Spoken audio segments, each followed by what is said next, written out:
by 2030 is a great example of the kind of ambition we need, and the United States is proud to have initiated and supported it. For our part, the United States is going to keep raising the ambition and delivering the goal that we are reducing U.S. emissions by 50 to 52%, as Secretary Kerry's talked about, from the 2005 levels by 2030. This decade, we have to make significant progress.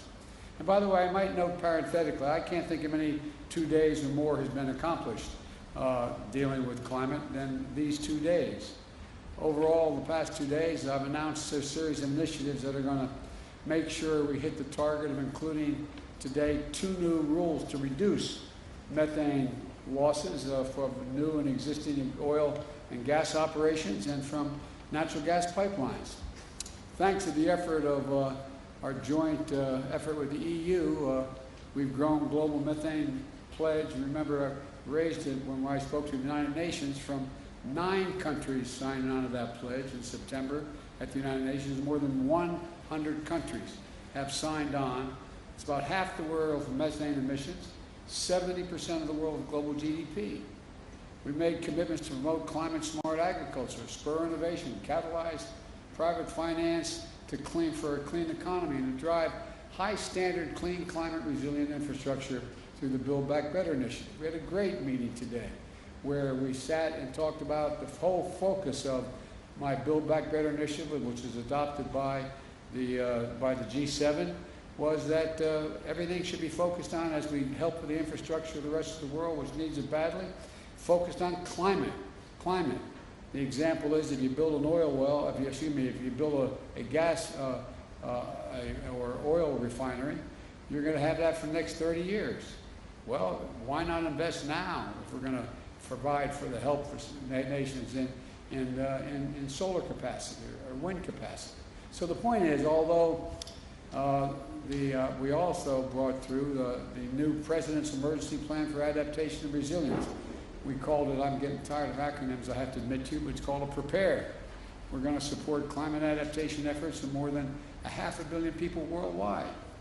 We also released our overall long-term strategy that outlines how we'll get to net zero emissions by 2050. You know, we know that this must be a whole of society effort. I'd also want to thank the representatives from the private sector and from labor and philanthropies, civil societies who are dedicating themselves to the climate action efforts we're all making here. That leadership, together with action by state and local and tribal governments, has been essential in the United States. That's why, despite the previous administration's pulling us out of the Paris Agreement and refusing even to acknowledge there was a climate crisis, we still brought down emissions during that period. I also want to acknowledge the passion and power of the young people and the activists who are doing such vital work to remind us of our moral obligation to future generations. But look, as I said yesterday, it's not just a moral imperative, it's an economic imperative as well. Investing in our clean energy future is an enormous opportunity for every country to create good-paying jobs and spur a broad-based economic recovery. As I've said, you've heard me say before, my colleagues as well, when I think of climate crisis, I think of jobs. And that's what the Build Back Better framework will do for the American people. It's going to bring historic investment in clean energy, addressing the climate crisis. It's going to cut greenhouse gas emissions by well over a gigaton by 2030. It's going to save consumers money in their energy bills and with tax credits for things like installing solar panels and weatherization of their homes. It's also going to provide manufacturing credits to make sure the United States is competing in energy markets of the future like solar panels and wind turbines. It's also going to accelerate electric vehicles and electric school buses and build a nationwide network of 500,000 charging stations to power them. It's about jobs. It's about competitiveness versus complacency. It's about making the world safer, cleaner, healthier, a place for our children and children all around the world to look to the future in a way that they can't now. And so there's so many other things that have happened today that I feel good about. But let me start, if you will, I'll be happy to take your questions. Phil, you got a question? I'm watching on TV a lot. Thank you very much, Mr. President. You noted your disappointment with Chinese actions on climate in Rome, and also lack of willingness for Chinese President Xi Jinping to show up at either the G20 or COP26. But I wanted to ask more broadly, when you assess where things stand right now in U.S.-China relationships after your first 10 months in office, your diplomats have had difficulty engaging in a substantive manner with some of their counterparts. You have the Chinese military that has tested a hypersonic missile this summer and is building its nuclear capability. What is your general assessment of where things stand, and are you concerned that the potential for armed conflict has grown over the course of your first 10 months in office? Well, let me start off by addressing the first part of, if not the question, the statement. And that is that I indicated that China and Russia not showing up in Saudi Arabia was a problem. We showed up. We showed up. And by showing up, we've had a profound impact on the way I think the rest of the world is looking at the United States and its leadership role. I think it's been a big mistake, quite frankly, for China, and we expect China not showing up. The rest of the world is going to look to China and say, what value added are they providing? And they've lost an ability to influence people around the world and all the people here at COP. The same way I would argue with regard to Russia. With regard to the more profound question about, am I worried about an armed conflict or some that accidentally occurring with China? No, I'm not, but I have had, as I've said before, and I think we've talked about this, Phil, but I may be mistaken, I think, as I've said, I look at China, and I've had hours of conversations with Xi Jinping, both in person when I was vice president and since I've been president, at least 5 or 6 hours worth of conversations on the telephone. And I'm going to be having a virtual summit with him. I've made it clear, this is competition. It does not have to be conflict. There is no reason there need be conflict. But I've also indicated to him, and I'm not reluctant to say it publicly, that we expect him to play by the rules of the road. We're not going to change our attitude toward Constitution, international airspace, international sea lanes, etc. We also have made it clear that we have to work on dealing with things like cybersecurity and a whole range of other issues.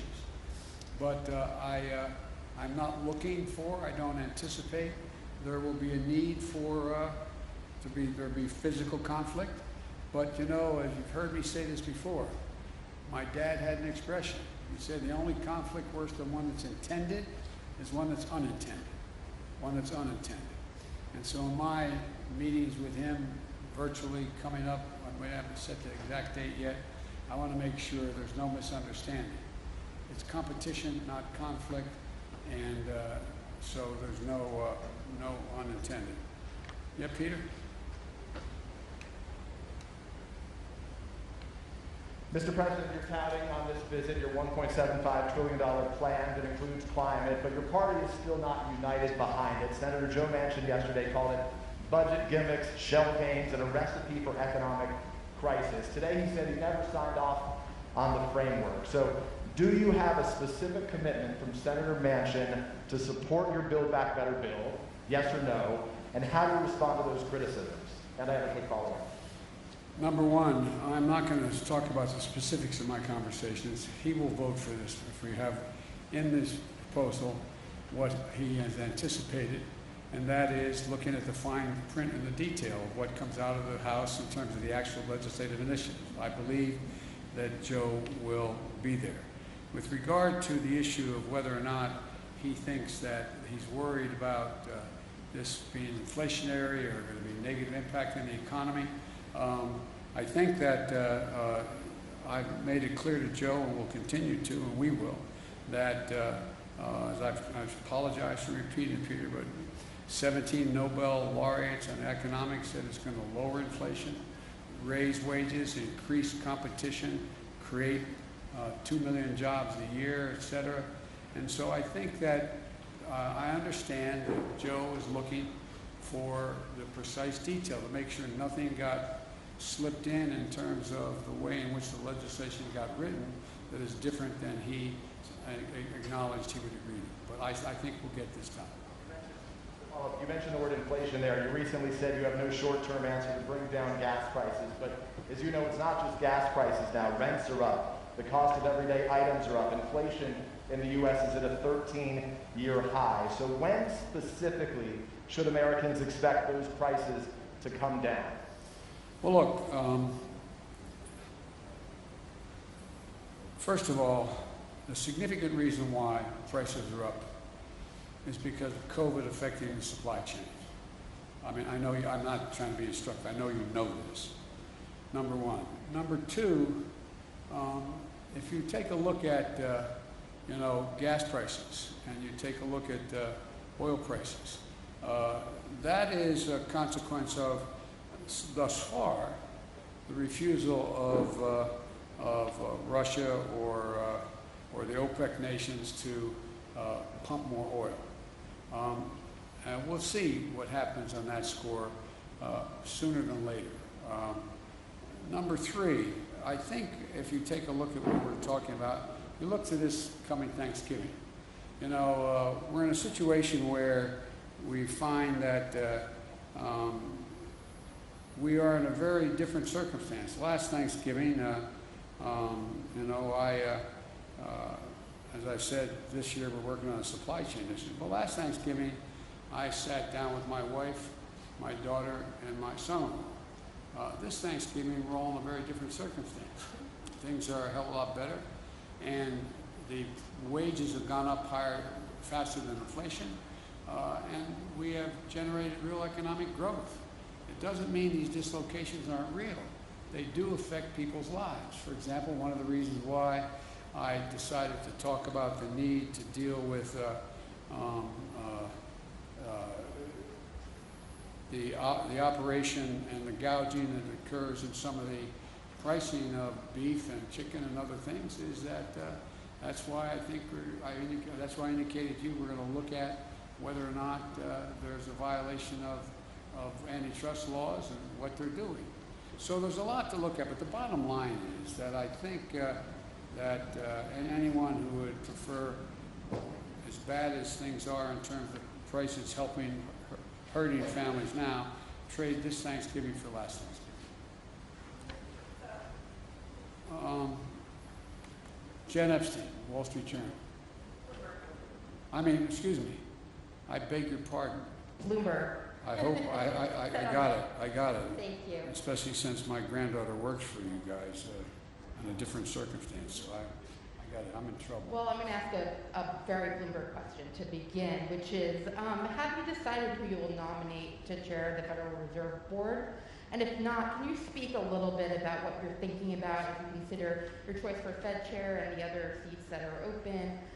This is the latest that a president has gone without nominating somebody the year before a nominee needs to be selected. And are you concerned about potentially having a short timeline, especially if you're not going to re-nominate Jay Powell? No. No, I'm not going to discuss it with you because that's in train now. We'll be making those announcements fairly quickly. It's been in train for some time, number one. Number two, I also would indicate that I think we're going to have plenty of time to make sure all the major nominees are able to be cleared in time that where their terms would expire. And number three, I've given a lot of thought to it.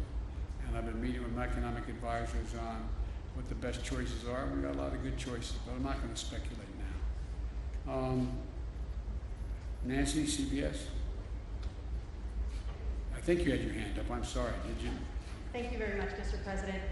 Some of the commitments you made here won't happen unless Congress passes future legislation. How do you convince Republicans and even some Democrats to get behind more spending if they look at this conference and say, China isn't meeting these global goals, Russia doesn't intend to meet these global goals, India doesn't plan to, why should we? Because we want to be able to breathe and we want to be able to lead the world. Look, I mean it sincerely. I think, presumptuous of me to say, talk for another leader, but the fact that China, trying to assert, understandably, a new role in the world as a world leader, not showing up, Come on. The single most important thing that's gotten the attention of the world is climate. Everywhere. From Iceland to Australia to, I mean, it just is a gigantic issue. And they've walked away. How do you do that and claim to be able to have any leadership now? Same with Putin and Russia. You know, his tundra is burning. He's in a literally the tundra is burning. He has serious climate problems. And he is mum on the willingness to do anything. And so I genuinely believe, and I mean this from the bottom of my heart,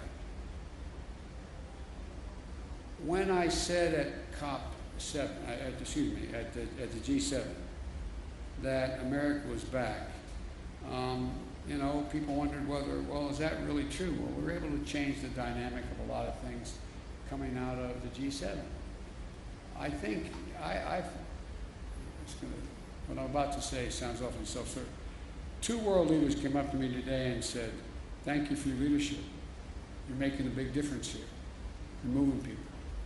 I think you and I talked about that, John, with one of the folks talking to us.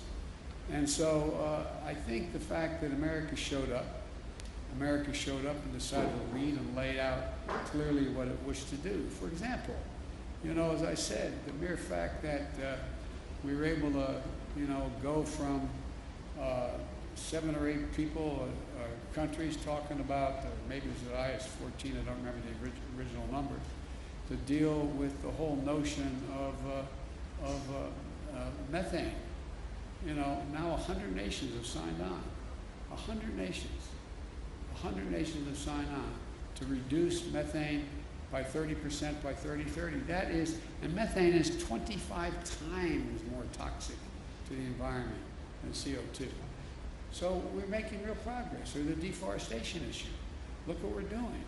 Look what we've been able to put together.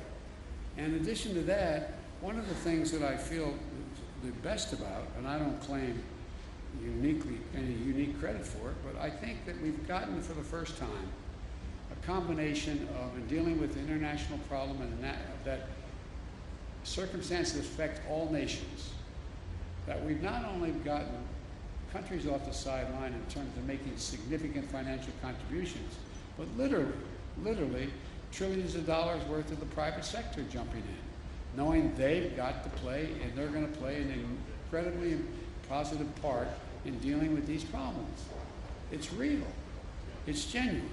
And so I just think that, you know, that old bad expression, proof of the pudding's in the eating. You know, I feel confident we're going to get done what we have to do at home in order to deliver. And lastly, you know, if you take a look at what economy is growing, the United States, it's growing. It has problems, mainly because of COVID and supply chain, but it's growing. We've created over 6 million jobs. We're leading the world in terms of the fastest growing economy, major economies.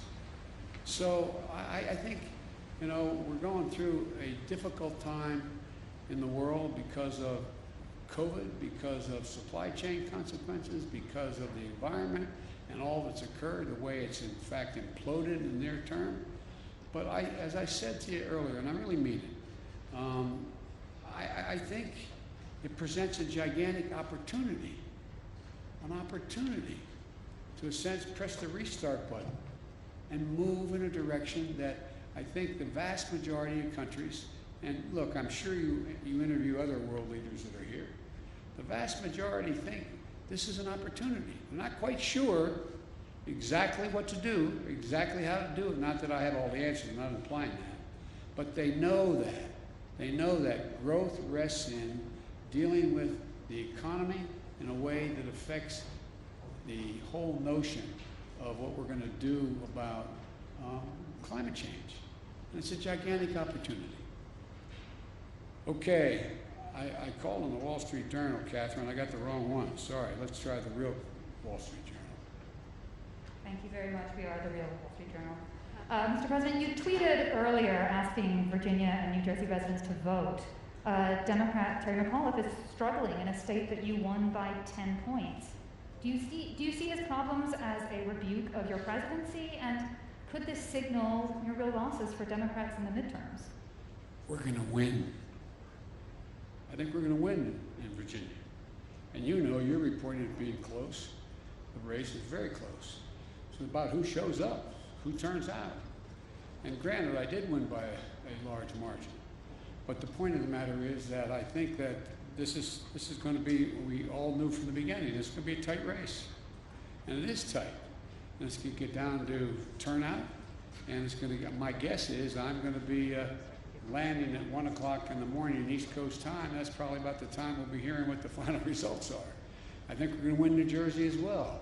But look, you know, the off year is always unpredictable, especially when we don't have a general election going on at the same time. That's been the case up and down, you know, for a long time, especially as Virginia's turned more and more blue.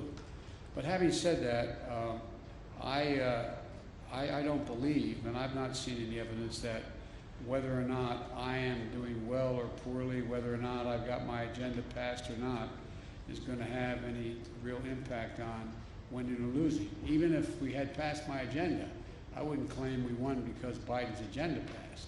So, but I think it's I think it's going to be very close. I think it's going to get down to, as you all know, turnout. And I think that based on what I have heard so far, it's awful hard for me to be prognosticating, which I don't like doing as president anyway, from overseas. But I think, I hope that every eligible voter in Virginia and New Jersey shows up and votes. And the more of them do, the better off I think our chances are. And I think we're gonna win. Okay. All right. NPR. Scott.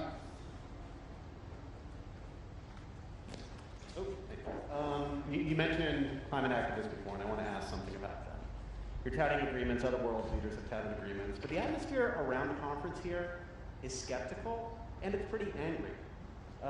Climate activists feel like decades and decades of COPs have led to broken promises, and they feel like even if all of these goals are reached that you're talking about the last few days, it's just not enough right now. And I'm wondering what you would say to the people outside who are really angry at this conference, especially at this moment, where Joe Manchin has expressed, has created more doubt that your climate legislation will pass, and you've got a very conservative Supreme Court about to take a look at whether your EPA can regulate greenhouse gas emissions. What's your message to people outside who just worry this all isn't enough right now, given the crisis?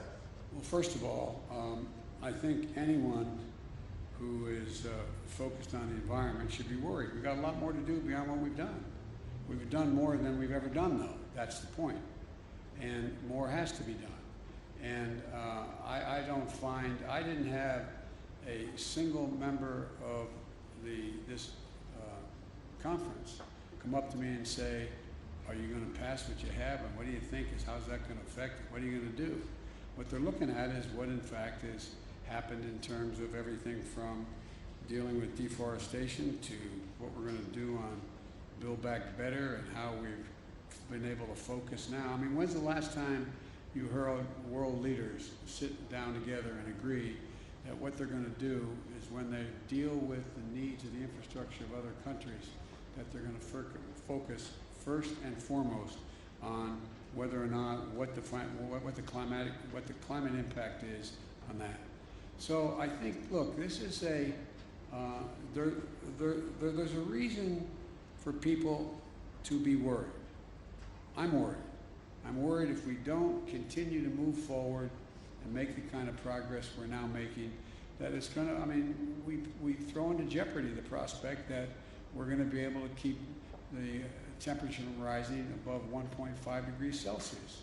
But I'm optimistic because I think there's how can I say it? I guess maybe the best way to say it, to Scott, is what I feel is that the populations of each of our countries have a different perspective than they did at COP25.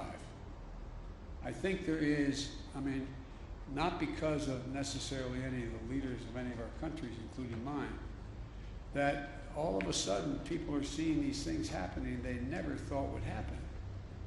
They're seeing people drown in their basements in Queens, New York because of flooding and rain. They're seeing that, you know, more territory burned down in the United States just since the first of the year than it makes up the entire landmass of the state of New Jersey. They've seen hurricane with top winds of 178 miles an hour. I mean, so they're looking at these things. They're seeing more, the water's warming. They're seeing a whole range of things occurring around the world that haven't happened. And it's sort of like, whoa, whoa. Because I don't get what I used to get when I started to, there's no reason why anyone would remember this. But back when a fine Republican, a guy named Dick Lugar, was from the state of Indiana, and he and I were either the chairman or ranking members of the Foreign Relations Committee. This is over 20 years ago. We ended up proposing, and it worked, but it got no enthusiasm, a thing for debt for nature swaps. People looked at us like, what in the hell are you doing? Why are you forgiving the debt so Brazil won't, you know, burn down more of the forest? Or why are you doing that so they will do? Now, everybody goes, whoa, what else can you do? What else can you do? So I think there's a whole different attitude that's out there. And I think this is being led, I'm not being solicitous here, I think this is being led by, you know, my granddaughters and their friends, that generation. I think they're out there going, whoa. And they're having a profound impact. Having a profound impact on their parents and their grandparents about what's happening.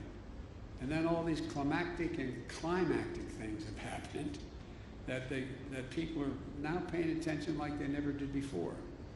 So, you know, there's a lot more to do, and it's going to determine whether or not we are going to be able to fund what we're talking about. But for example, even if the funding didn't come from some of the governments, you have the private sector now engaged where they're talking about investing, literally the need to invest over trillions of dollars out off the sidelines. It's bankers that are now deciding they gotta, I talked a long time ago with you all about that you have major corporate America pricing in the price of carbon. It matters. So things are changing. We just have the right stewardship and enough sense as world leaders to get it right. So thank you all so very much. Appreciate it.